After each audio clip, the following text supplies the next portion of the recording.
Good morning. This is what the sky looks like today. And as you can tell, every day a different sky. Yes. So here I am going again on my daily bike ride. And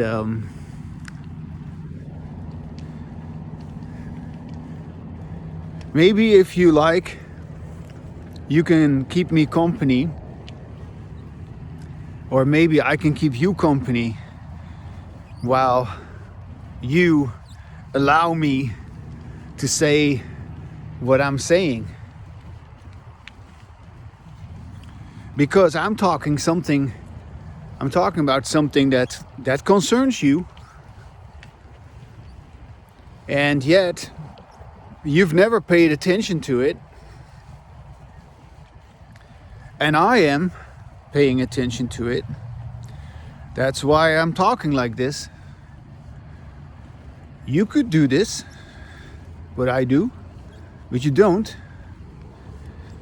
And since you don't talk out loud with yourself in order to be able to listen to yourself like I do, since you don't do that, you are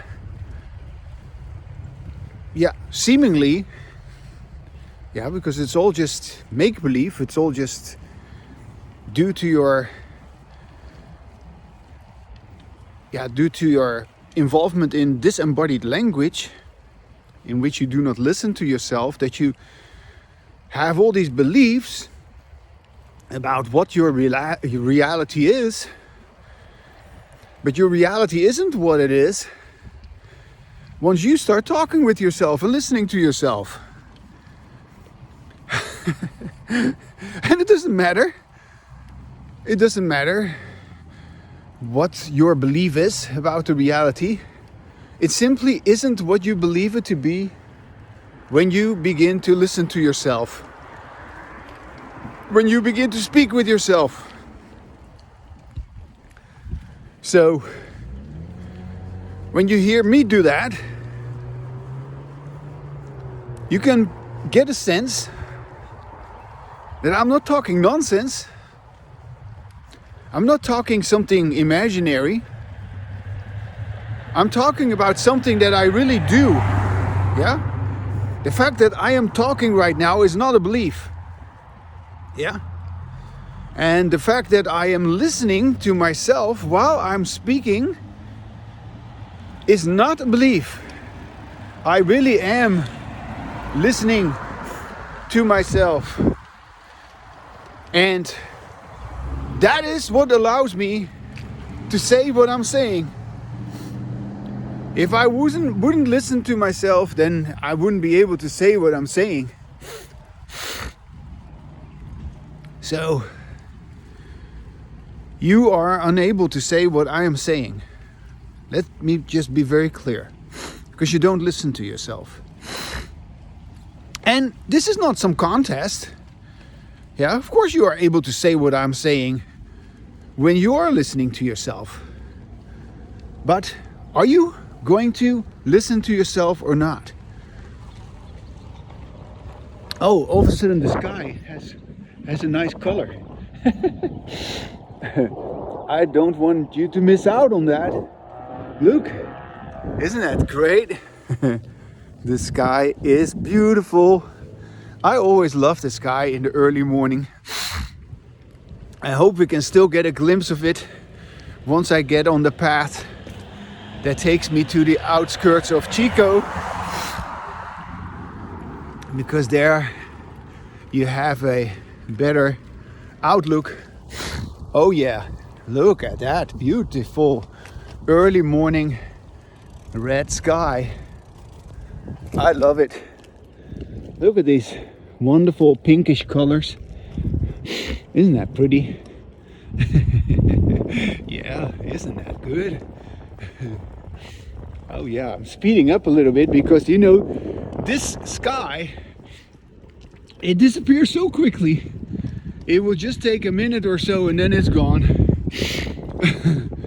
But this is just before the sun rises above the hills, and so it bounces off of the clouds that are hanging over the hills there.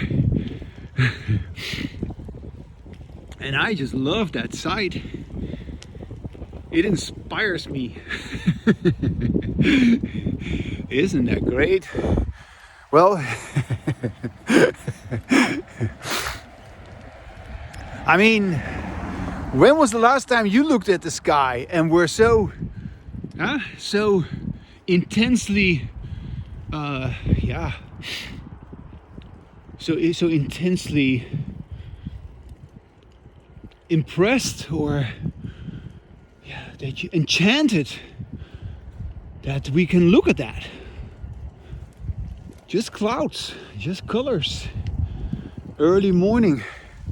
Isn't that great?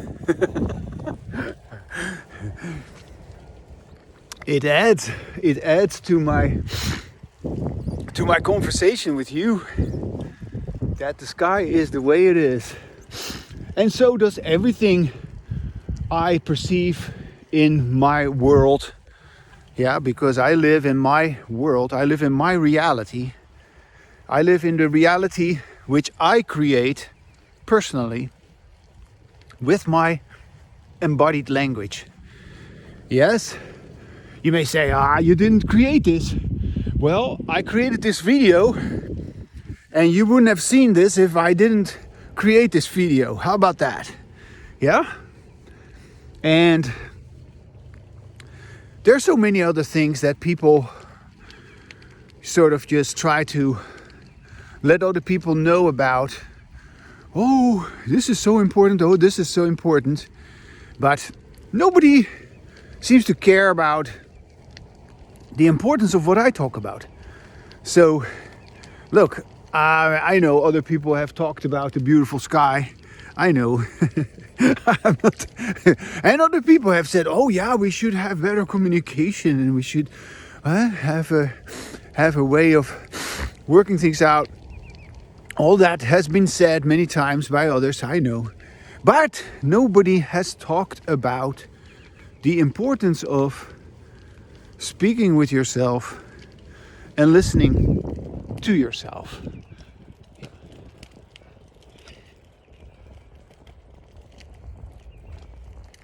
Do you hear that bird singing?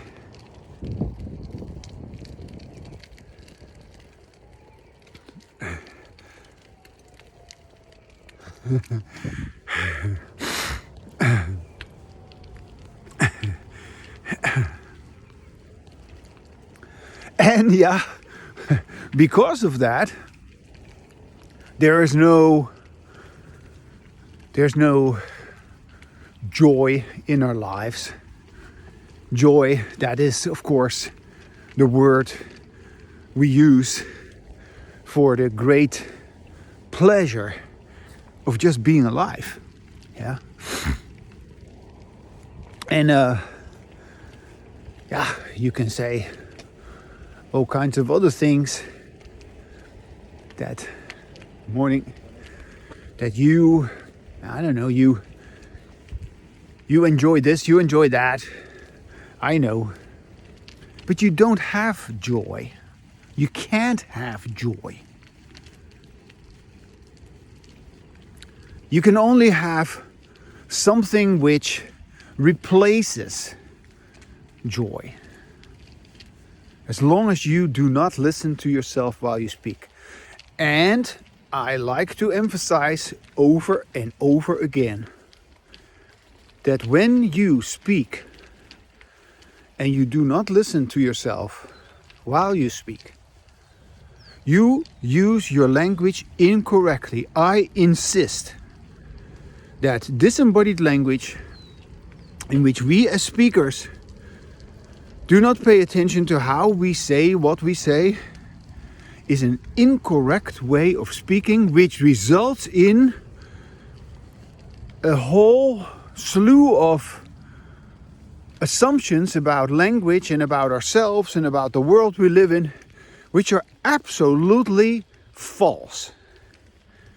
So you basically are off to La La Land with your disembodied language because you don't listen to yourself.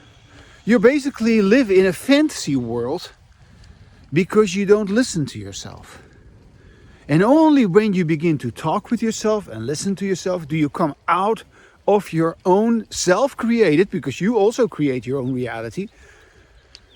Only then do you come out of your illusion of your own belief about how it is that, here, look, didn't I tell you? It's gone. It's gone. You see it? There's no more red sky. It's gone.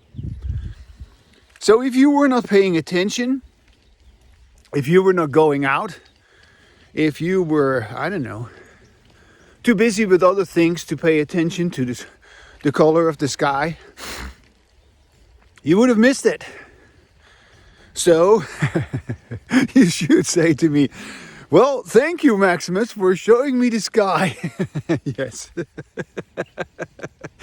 I share with you my riches. I'm willing to share. I'm very generous. You see, I can give it away because it doesn't belong to me.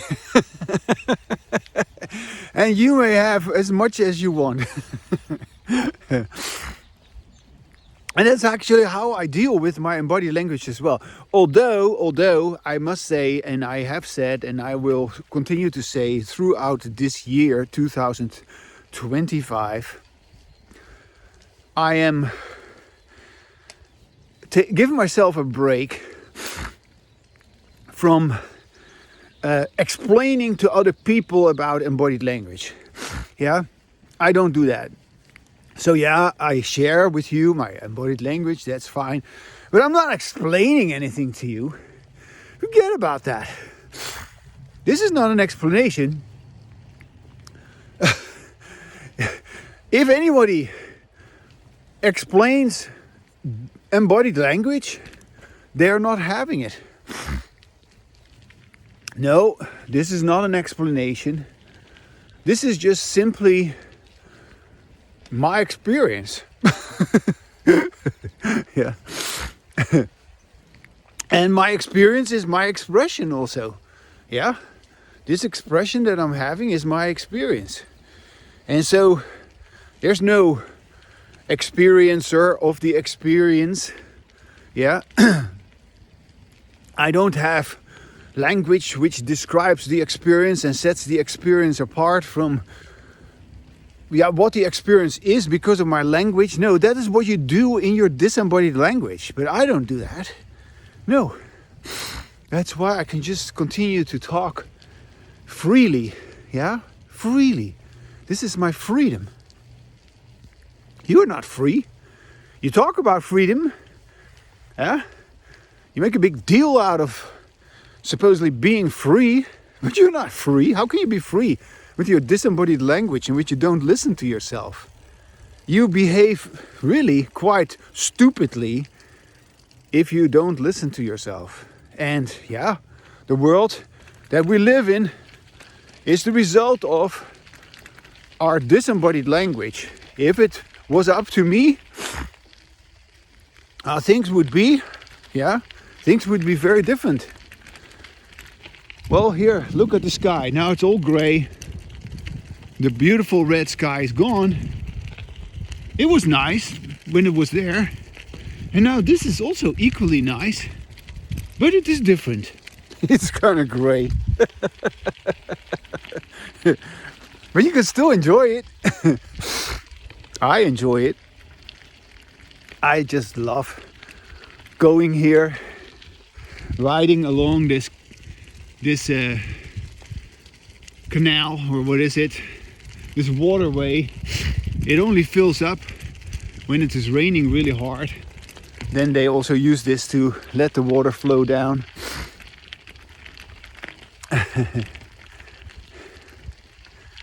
So, yeah, I kind of feel like it's funny, you know. I've done this now many times.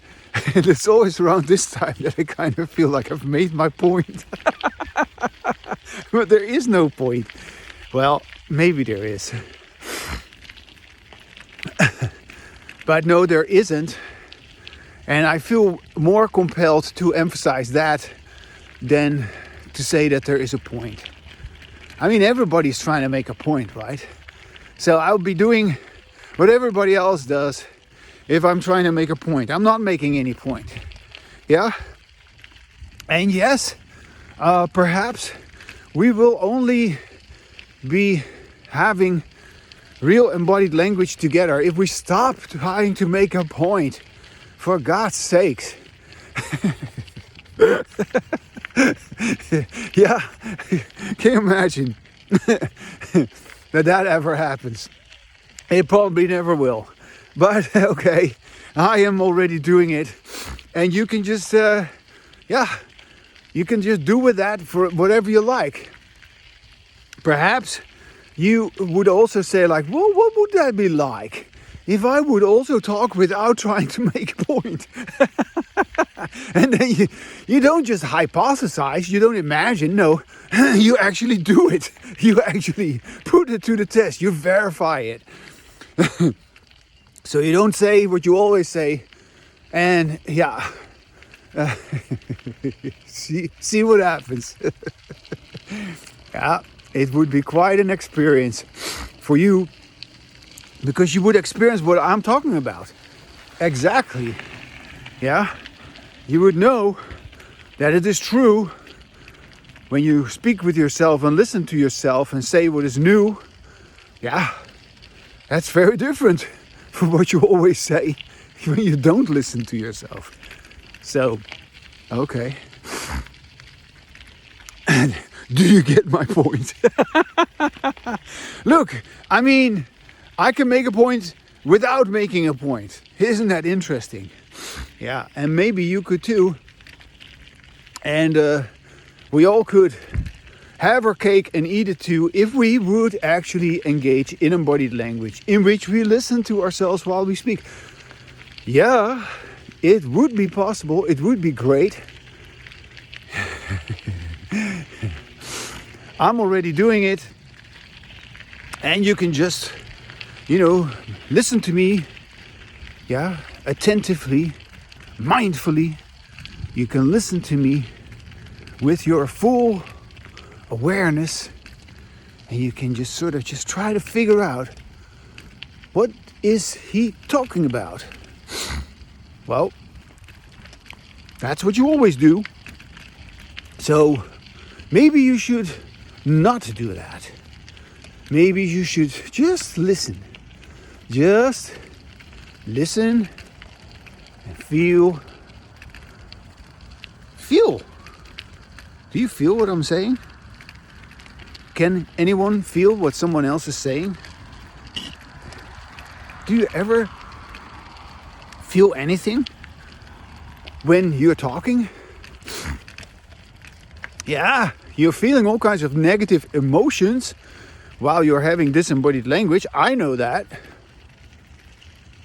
And I know you don't want to have these negative emotions. Why would you? Why would you want to feel tense? Why would you want to feel angry? Why would you want to feel pissed? Yeah, why would you want to feel frustrated and disappointed? Why would you want to feel humiliated and, coerced? Why would you want to feel forced by anybody? You don't want to feel this way. So you're struggling with that in your disembodied language. But I'm not struggling with that at all. I don't experience these kind of things. I am not experiencing these negative emotions which you always have with your disembodied language. I have this positive feeling. And if you listen to me carefully, mindfully, attentively, if you really listen to me, if you really feel what I'm talking about, you would feel that positivity. You cannot help but feel that positivity. And it's not a point I'm making about the positivity, no. The positivity, if it is a point, it stops. Yeah? If I make a point out of my positivity, it stops. I don't make a point of my positivity. My positivity is simply a fact of embodied language. And embodied language only makes sense if it continues. If there's only a moment of embodied language, it doesn't matter. Yeah? It gives you actually more of a sense of conflict than before. Just imagine you only have a moment of embodied language. Then you suddenly realize, like, wow, I'm never having embodied language, and now I'm having a moment of it. And before I know it, it is gone again. Before I know it, I don't even know what happened. Why did it go away? It was nice for a moment, just like the sun, and then it's gone. Where did it go? How can I get it back? Yeah. So you try to hang on to the moment with your disembodied language. I don't do that. Yeah, there's no such thing. You just continue with it.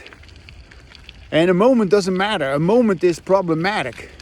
A moment is, yeah, maybe a beginning of something. But if it doesn't continue, yeah, who cares? Who cares? Who cares that you had a moment of it? That you had an insight. That you had that the tip of that the curtain was lifted for a moment. No, we don't care about that. I don't care about that. You don't care about that. Yeah? Nobody cares about a moment of peace. It's just so bizarre that we are all incapable of having embodied language. Yeah, that's what it is. And because we're incapable of having embodied language, we are, yeah, carried away by moments of truth, moments of peace, moments of harmony, moments of goodness. And these moments, they don't last. They never last. They can't last. If we don't have the language to make it last, to make it continue, there is not going to be any other moment. To the contrary, by trying to achieve again what we had, we are preventing it from happening. Don't you get that? Yeah. Well, at this point, I have come to the park where I return, and so I'm now on my way back, and I'm riding my bicycle along Wildwood Park, and here, this is kind of like where I'm at right now. And then I'm going over on East Avenue, which is kind of a road where there's a school, Pleasant Valley High School, and traffic is gonna be probably a bit busier than it is now because it is still early. But you know, I'm still continuing my recording because I want to just see what happens. I always like to see what happens. Oh, look, the poppies are coming out. Isn't that pretty? California poppies are popping open. Spring is in the air. I always like to ride this piece because it goes down a little bit, it slopes a little bit, and I like to roll nicely along this sidewalk, which sort of meanders. Do you see that?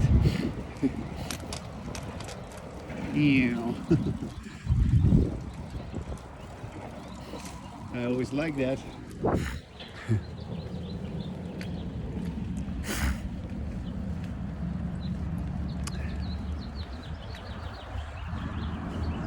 I hear birds singing.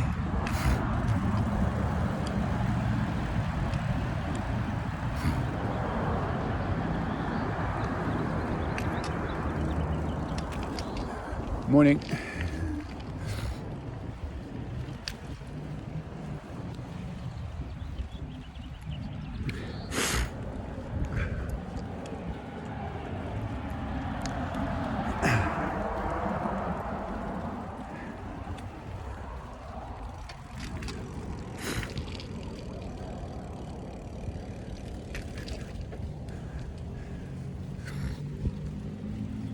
I could be saying something more, but I don't. Or I don't, I do of course, but I like to also not say something sometimes after I've said a lot. Yeah, do you recognize the pattern? He only becomes quiet when he says what he wanted to say. You just like to hear yourself talk. Yes, I do. Unlike other people, I like to really truly hear myself talk. It is true. I admit it. You know, when we say about other people, oh, he really likes to hear himself talk, we are talking about somebody who dominates the conversation. I'm not dominating any conversation anywhere, ever. No. As a matter of fact, when you have embodied language, you no longer demand a listener's attention because you're listening to yourself. You are yourself the listener. So the listener listens to a person, a speaker, who listens to himself or herself. And you hear a different kind of speaker when you listen to a speaker who listens to him or herself. Yeah, that's what you're listening to. You came along with me on this ride, right? Okay. So, yeah, I can have my say. It's not that I want to have my say. It's not that I feel compelled to have my say. No, I can have my say because look what I do. I make a whole video of it. I take time for it. I don't talk with other people about this because I know from experience that other people, they are not up to it. And yes, they may be able to do it a little bit, but not as elaborate as I do. And yeah, that's why I do it on my own. So, and yes, I could, in principle, have this longer conversation with you, but only to the extent that you also are able to keep talking and listening to yourself. Yeah, I mean, isn't that simple and truthful and just, I don't know, it's just logic. Yeah, and this is something, yeah, I mean, there's a different knowledge that you acquire with embodied language. It is your self-knowledge, yeah. In disembodied language, your so-called knowledge about yourself, which you call your identity, that's not knowledge. It's just all belief. Yeah, belief is not knowledge. Yeah, I don't have a belief. I have knowledge, and knowledge is having to do with my embodied language, self-knowledge. I know that I can talk like this. I know that you can talk like this if you would listen to yourself. That's real knowledge, yeah. And similarly, it's a strange comparison, but let's say I've never done this, okay, but I've watched videos about this. Yeah, I've watched videos. People, they have wingsuits. Have you ever seen that? Wingsuits. They jump off a mountain and they have a wingsuit and they fall. Yeah, they fall with the speed of. Like, yeah, when an object falls, it just falls straight down, right? But when you wear a wingsuit, you're kind of sailing along the mountain. It's just amazing. So these people with their wingsuits, they are daredevils. They slide along the mountain, and their wingsuit, it keeps them up in the air just enough to speed through the air. It's just really amazing. And you can also, of course, put on a delta wing or something like that, how do you call that?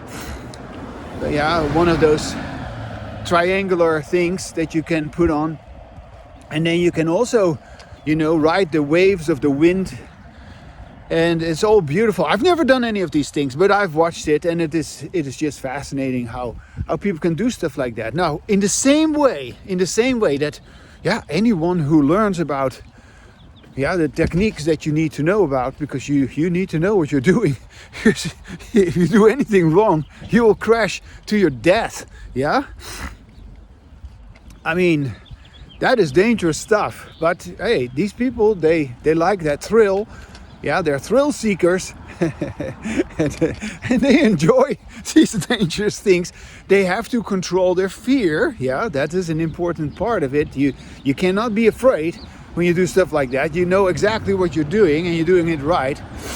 So you can fly with your Delta wing, and you can sail along the mountains with your wingsuit, and then when you come closer to the ground, you have to open your parachute, because if you do not do that, you still crash to your death. Oh my gosh. Yes, well, that's how it is. So you get what I'm saying. These are things that are in principle possible for anyone who learns how to do that. In principle, everyone can, I don't know, you need to be healthy, you need to be strong, or you need to be, willing to do it. But in principle, people are able to do these things. Many people have done this, There's many people who have made videos about this, how exciting it is and how great it is and how beautiful it is also, because, you are flying through the sky like that, and that's a wonderful feeling. And people like to be free, and that's the sense of freedom. Just like riding a giant wave on a surfboard is a sense of freedom. People like to be free. Yeah. How about riding the waves of language? How about flying the waves or flying the sky of language, the space of language? Yeah, that's what I do. And it's not the same.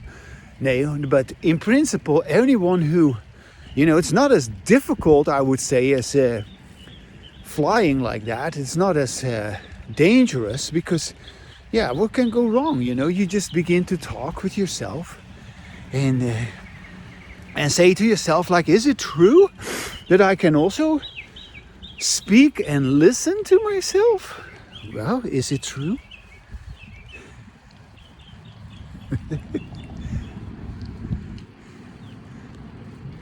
Now you answer that question for yourself. You ask your question and now you answer it.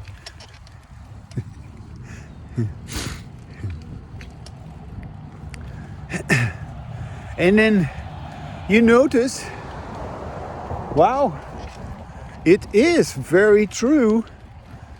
When I listen to myself while I speak, I say totally different things. I'm able to say totally different things than when I don't listen to myself. What can I say to myself when I don't listen to myself? I can't say anything. I'm only forcing myself to say things. I'm only expecting myself to say things. I'm only predetermining what I say. I never get to say what I want to say in my disembodied language. Yeah. All right. Well, now you are talking with yourself. Now you're listening to yourself. Yeah. That's nice. You can take a break whenever you like. You can add something or subtract something. Like okay, you said something, maybe you didn't want to say it. Okay, well then you don't say it anymore. You said something which you want to have more of, you say more of it.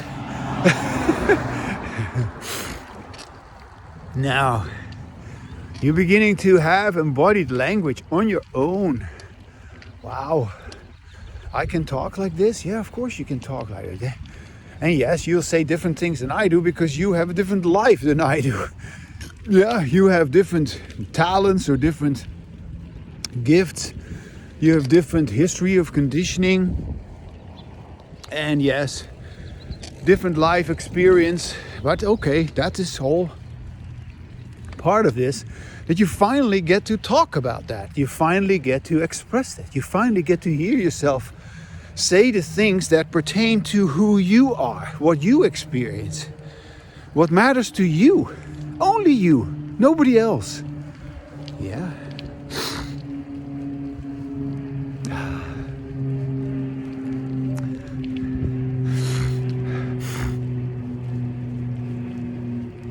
Okay. Well, it's been a real pleasure. And now I'm almost back home. So these last couple of seconds, I just let you feel what is happening when I stop talking.